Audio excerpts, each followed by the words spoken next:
Maqaa Abbaa, kan Ilmaa, kan Hafuura Qulqulluu, Waaqayyo tokko. Amiin, amiin. Jaalatamtoota maatii Waaqayyoo kan taatan, Waaqayyoon kan sin jaalatu, sinis Waaqayyo kan jaalattan, maqaa Waaqayyootiin akkam turtanii, akkamiyyuu na eegdanii, akkamii yeroo kana geessanii. Amiin. Amala isaatiin galateeffatamaa kan ta'e Waaqa waaqotaa, Gooftaa gooftotaa, Mootii moototaa kan ta'e maqaan Gooftaa keenya Yesuus Kiristoos kan ulfaatee fi kan kabajame nuuf haa ta'u. Gooftaan keenya Yesuus Kiristoos dukkana keessaa gara ifaatitti, du'a keessaa gara jireenyatti, si'oolii irraa gara gannatiitti, abaarsa irraa gara eebbatitti, garbummaa irraa gara bilisummaatti, gadda irraa gara gammachuutti, salphina irraa gara ulfinaatti kan nu fide, inni rakkina keenyaaf furmaata kan nuuf ta'u, inni dadhabbii keenyaaf humna kan nuuf ta'u, inni dhukkuba keenyaaf qoricha kan nuuf ta'u, inni gaafii keenyaaf deebii kan nuuf ta'u, inni jireenya keenyaaf bu'uura kan nuuf ta'u, inni eenyummaa keenyaaf miidhagina kan nuuf ta'u. Maqaan Gooftaa keenya Yesuus Kiristoos kan ulfaatee fi kan kabajame nuuf haa ta'u. Maqaa isaa waamnee maqaa isheenis nuti qulqulleetti qulqullummaan, dubra dubrummaan, fayyisaa addunyaa kan nuuf deesse, maqaan haadha teenya qulqulleetti dubree maaramii kan ulfaattee fi kan kabajamte nuuf haa taatu. Akkasuma maqaan ergamootaa, duuka bu'ootaa, raajotaa, wareegamtootaa akka hojii isaanii, akka sadarkaa isaaniitti kan ulfaatanii fi kan kabajaman nuuf haa ta'an. Egaa akka fedhaa fi eeyyama Waaqayyootitti, akka fedhaa fi jaalala Waaqayyootitti sagalee Waaqayyoo kan waliin barannu, dubartiin nana sirraa maalan qabaa kan jedhu waliin baranna. Wangeela Yohaannis boqonnaa 2:4 irratti yoo dubbifne ni arganna jechuudha. Dubartiin nana maala sirraa qabaa kan jedhu. Egaa dubartii kan jedhamte haadha teenya qulqulleettii dubree maaramiidha. Sirraa maalan qaba jedhee kan dubbate Gooftaa keenya Yesuus Kiristoos. Egaa jechi kunis kan dubbatame raajii isa jalqabaa fi raajii isa tokkoffaa kan ta'e Gooftaan keenya Yesuus Kiristoos jecha kana kan dubbate cidha Qaanaa isa Galiilaa irratti kan dubbate jechuudha. Cidha isa Qaanaa isa Galiilaa irratti kan dubbatedha. Egaa mana kiristaanaa keenya waa'ee giiftii keenya qulqulleettii dubree maaramii kan lallabduu fi kan barsiistu, daandii duuka bu'ootaa irra deemanii bu'uura godhachuudhaan kan barsiistudha jechuudha manni amantaa keenya. Giiftiin keenya qulqulleettii dubree maaramiin sanyii namaa irraa kan argamte waan taateef rakkina namaaf daftee kan dhaqqabdu ishee ta'uu ishiin hubachiisa. Egaa dafee isheetti mul'achuu isaa yookiin dafee isheetti himuun isaa yookiin immoo isiif taasifamuun isaa Gooftaan keenya Yesuus Kiristoos laga Yordaanositti cuuphamee erga cuuphameen booda immoo raajii jalqabaa kan ta'e Qaanaa isa Galiilaa irratti yeroo jalqabaatiif Gooftaan keenya raajii kan raawwate jechuudha. Wangeela Yohaannis boqonnaa 2:1 irraa eegalee yoo dubbisne isuma kana sirriitti nu hubachiisa jechuudha. Egaa Dookimaas cidha qopheessee affeeramtoota waamuudhaan affeeree kan nyaata wantoota dhugan hunda dhiyeessee osoo jiruu daadhii yookiin wayiniin jalaa dhumee qopheessitoonni yookiin immoo kan achirratti dhiyaatan waan qopheessan waan dhugaasan waan dhabaniif cidha san irratti waan kennaniif waan dhabaniif ni dhiphate, ni yaadaa ture. Dhiphina namaa kan hubatu, daftee kan namaaf dhaqqabdu haati teenya qulqulleettii dubree maaramiin lubbuuwwan si'oolii keessa gubataniif daftee kan dhaqqabdeedha. Haati teenya qulqulleettii dubree maaramiin lubbuuwwan 70 meeqa kan nyaate kan daftee dhaqqabdeedha waan ta'eef nama Qaanaa isa Galiilaa kanarratti nyaata yookiin immoo wanta isa barbaachisu argatee garuu dhugaatii yeroo jalaa dhumutti daftee kan dhaqqabdu gara laafetti kan taate haati teenya qulqulleettii dubree maaramiidha jechuudha. Gara laafetti waan taateef haati keenya qulqulleettii dubree maaramiin rakkina isaa osoo isaan hin hubatin daftee ni hubatte, furmaatas ni laatteef jechuudha. isheen rakkina isaanii kanaaf furmaata tokko akka kennamuuf ilma isheetti dubbatte daadhii waynii ber hin qabanii jechuudhaan waaqasi yookiin uumaashii yookiin ilma ishii kadhatteef jechuudha. Ilmi isheetis gooftaan keenya Yesuus Kiristoos wanta isheedhaaf kadhatte raawwateefii jira jechuudha. Hin qaaneessine tole jedhee raawwateefii jira. Gooftaanis akkana jedheen bishaan gara daadhii yookiin gara wayiniitti jijjiiree ajaa'iba isa jalqabaa raawwateefii jira. Egaa asirratti jechoonni yookiin dubbiiwwan isaan gidduu godhame hubachuun barbaachisaadha. Jechoonni dubbatame yookiin warri shakkitoota yeroo baay'ee kan ittiin morman yeroo baay'ee kan ittiin falman dubartiin nana sirraa maalan qaba kan jedhudha. Yeroo akkana jedhu ishii jibbee jira ishii tuffatee akka jirutti ilaalan akkamitti namni tokko haadha fi abbaa kee kabaji jedhee kitaaba qulqulluurra osoo jiru akkamitti haati abbaa yookiin haati ilma ishii jibbiti. Kanaaf miti kun hin danda'amu. Mormaa ol jaalatanii lukaa gadi yookiin immoo lukaa gadi jaalatanii mormaa ol jibbuun jalaa ta'a. Kanaafuu dubartiin nana maal sirraa qaba jechuun isaa jibbaa miti. Wangeela Yohaannis boqonnaa 2 lakkoofsa 4 irratti kan barraa'e hiika isaa osoo hin hubatin iccitii kitaaba qulqulluu osoo hin hubatin namoonni baay'een kan dogongoran. Kanaafi kitaabni qulqulluun karaa kallattiitiin nu barsiisa garuu nuti hin hubanne ber. Kitaabni qulqulluun karaa iccitiitiin nu barsiisa ber nuti hin hubanne malee. Kitaabni qulqulluun karaa galumsaatiin nu barsiisa nuti hin hubanne malee. Yoo nuti fakkeenyaan qofa hiinee dabarre yaa saba Waaqayyoo hin banna.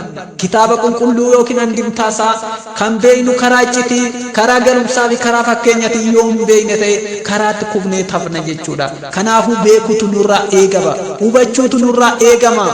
Giiftii keenya yookiin haadha keenya qulqulleettii Dubree Maaramiin daadhii wayinii hin qaban yommuu jettee kadhattetti gooftaan keenya deebii isheedhaaf deebisee keessaa dubbiin dubartiin nana sirraa maalan qaba jedhu isa tokkoffaadha jechuudha.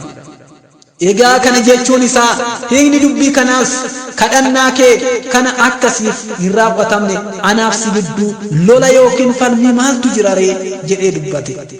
Siifan raawwadha anaaf si gidduu falmii maaltu jira yookiin lola maaltu jira kanas siif raawwanne eenyufan raawwadha jechuu barbaadeeti. Fakkeenya akkuma warra keenya yommuu nu ajajanitti yookiin maatiin keenya yeroo nu ajajanitti walirraa firooma yookiin aantee qabaachuu isaanii osuma beekanu ajajicha isaanii raawwachuu akka hin dinne yookiin immoo akka isaan lakka hin jenne kana yommuu goone ta'e maal walirraa qabna ree jechuu kan akka dubbataniiti. Fakkeenya firri tokko ni jira firri biraatis ni jira.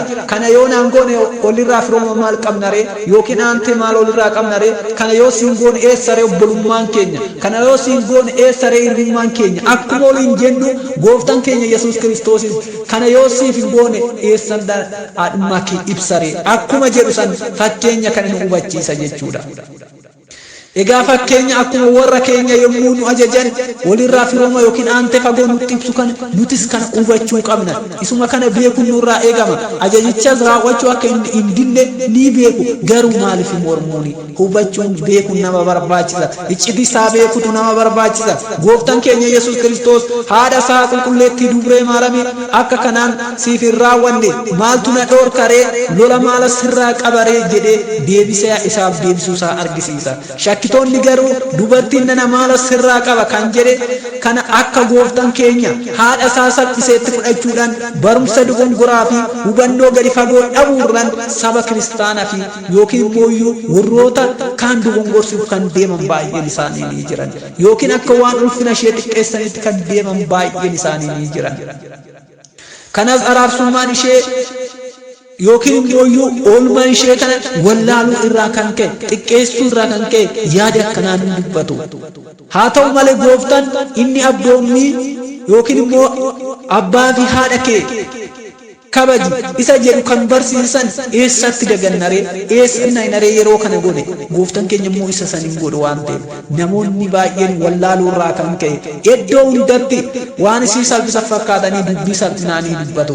Keessumattuu kitaabota ga'umsa malee hubannoo foonii ta'e kan barraa yookiin immoo hubannoo foonii fayyadamuudhaan jecha Waaqayyoo dagatanii yeroo dhiyoo keessa kan hiikaman kitaaboleen barreeffama jiran hedduun isaanii ni jiran. Kanaafuu isaan sun immoo dogongora kan ibsan baay'een ni jiran. akka fakkeenyatti kitaaba qulqulluu afaan oromootiin bara 1997 maxxanfame irratti haadhoo maaliif hojii koo keessa lixxaa jedhamee kan barraa'e gonguma sirrii akka hin taane hubachiisa. Kan shakkitoonni olaantummaa raabsa kitaaba qulqulluu keessatti qaban fayyadamuudhaan barreessan malee inni dhugaan kan ibsu garuu haadha koo kanas siif hin goone maaliif sirraa qabaree hiika jedhu laata. Kanas immoo wanti ishee kadhatte bishaan gara daadhiitti yookiin gara wayiniitti jijjiiruun argisiisa. Haa ta'u haati keenya qulqulleettii Dubree Maaramiin ilma ishee irratti walii galuun kan ishiin hin danda'amne yookiin kan isaan hin danda'amne maaltu jira? Addunyaan isaan garuu haati teenyaa fi gooftaan keenya Yesuus Kiristoos yaada walii galaati kan dubbatan achirratti yaada walirraa fudhataati kan walitti dubbachaa jiran garuu addunyaan haga oona ga walitti hin gallee ber uumama Waaqayyoon uume ber haga yoona ga dubbii faallaa godhanii gooftaa fi haadha keenya qulqulleettii Dubree Maaramii garaagarummaa uumanii dubbachaa jiru ber walii galtee hin uumne ber haadha keenya qulqulleettii Dubree Maaramii waan biraa fakkeessanii gooftaa waan biraa fakkeessanii dubbatu ber isaan garuu walii galteedhaan waan raajii isa jalqabaa raawwatanii ber dhalli namaa garuu akka waliin galleetti ni ilaalu lola isaan jidduutti uumanii osoo akka dhala namaati ta'ee odoo Waaqayyoon akka namaa kana ta'u ta'ee haadha keenya qulqulleettii Dubree Maaramii walitti buusan ture garuu Waaqayyoon nama wanni walitti buusuu hin taane Waaqayyoon inni hunda danda'a fi hunda raawwataa fi hunda qajeelchuu kan danda'udha. Dhalli namaa haga yoona ga hojjecha kanarratti amantoota garaagaraa wajjin waliin galle isaan garuu yaada walii galaati yaada dookimaas furmaata kan itti laatanidha malee yaada dookimaas dhiphisuu miti akka jecha isaaniitti dookimaas haa rakkatu dookimaas daadhiin jalaa dhumuu isaa sanitti haadha keenya qulqulleettii Dubree Maaramii xiqqeessanii yookiin gooftaan achirratti kan salphiseetti ilaala namni tokko cidha yoo nama yaame haadha fi ilma isaa yoggaa yaametti yeroo sanitti ilmi haadha akkamitti cidha san yaamama isa irratti salphisa yaa saba Waaqayyo salphisuu hin danda'u. Inni haadha salphise jechuun abboommi isaa cabse jechuudha. Haadha abbaa kee kabaji jedhee odoo jiru ilmi akkamitti haadha isaa salphisa? Salphisuu beeku ni kabaja malee. Kanaafuu achi irratti kan nu hubachiisu dookimaas gammachiisanii jiran cidha san irratti warroota cidha waamamanis raajii arguu isaaniitti gammadanii jiran haati teenya qulqulleettii Dubree Maaramiinis gammaddee jirti. Raajii gooftaan keenya hojjeteen jechuudha. Kana hubachuu qabna malee addunyaa wal jibbitu yookiin immoo sababa godhachuudhaan sababa beekumsa dogongoraa qabachuudhaan dogongora yaaduun hin barbaachisu. Kanaafuu kana hubachuu qabna. Fakkeenya yoo fudhanne Eliyaas nama Waaqayyoo maalan irraa qaba jettee gaafatte. Eliyaas gaafatte jechuudha. Kan gaafate eenyudha? Eliyaas tajaajilaa kan turte. Dubartii Saraataa kan jedhamtu ilma ishee yommuu jalaa du'etti Eliyaas nama Waaqayyoo maalan irraa qabda jettee gaafatteetti. Yeroo kana maal argisiisa? Dubbiin kun wal diddaa hin ibsu gonkumallee inumaayyuu raajii Eliyaas gadda ishee hubattee Waaqayyo kadhachuu ilma ishee du'aa kaaseef jira. Yeroo kanatti ni gammadde. Tokkoffaa Mootota boqonnaa 17 lakkoofsa 18 yoo dubbifne ni arganna. Gooftaan keenya Yesuus Kiristoos odoo kan jiru san irratti isuma baay'ise ta'e ajaa'ibsiisa yookiin dinqii raawwate jedhanii dubbachuunis nama rakkisa ture. Garuu inni erga dhumeen boodatti bishaan guutati bishaanicha sanitti immoo gooftaan keenya Yesuus Kiristoos akkamitti akka jijjiiru nu hubachiisa. Raajoonni sobdoonni tokko bishaan duwwaa qopheessine jechuudhaan gara halluu garagaraatti jijjiirreerra gara dhugaatii kanaatti jijjiirree jirra jedhaniituma wantoota teeknooloojii addunyaa fayyadamanii dhala namaa dogongorsiisan ni jiru beeku. Bishaan gara waayinii yookiin daadhiitti jijjiiretti isaan isarraa aayilaandiidhaan waan akkanaa goone jedhan miti. Gooftaan keenya Yesuus Kiristoos akkasii miti. Inni waaqummaa isaa itti ibsee dhugummaa isaa itti ibsee raajii jalqaba hojjechuu isaatiin ibsee. Raajonni sobdoonni garuu dogongoraa akkasiin nama qabsiisu. Nutis immoo hubannoo dogongoraa irraa of eeguu qabna. Kanaafuu nuti ajaa'ibsiisa gooftaa keenya Yesuus Kiristoos kana beeknee hubannee irra darbuu qabna malee dogongora jennee yoo hubanne ofii keenya barne iccitii beekuu dhabuu keenya irraa kan ka'e. Kanaaf gooftaan keenya Yesuus Kiristoos hojiiwwan gurguddoo akkana hojiiwwan gammachiisaa akkana ni raawwate. Har'a dhalli namaa maaliif raajii gooftaan keenya Yesuus Kiristoos haadha teenya qulqulleettii Dubree Maaramii wajjin yoo raawwatu irratti maaliif waliin galabne hubachuu qabna yaa saba waaqayyoodha. Dogongoroo osoo hin taane dubartiin nana maal asirraa qaba yoo jedhu gooftaan keenya Yesuus Kiristoos haadha teenya qulqulleettii Dibree Maariyaamii salphisee ofii jibbee miti. Kana siif hin raawwanne eenyufan raawwadhare, kana siif hin goone eenyufan godhare akka jedhuuti jechuudha. Hubachuu qabna. Iccitii kitaaba qulqulluu beekuu qabna. Sagalee isaa hubannee beekuu qabna. Sagalee isaa sirriitti hubannee beekuutu nurraa eegama. Kakaasee kan na jalqabsiise kan na xumursiise galanni Abbaadhaaf, galanni Ilmaaf, galanni Hafuura Qulqulluudhaaf, galanni fannoo isaatiif, galanni geessoo haadha isaatiif haa ta'u. Amiin.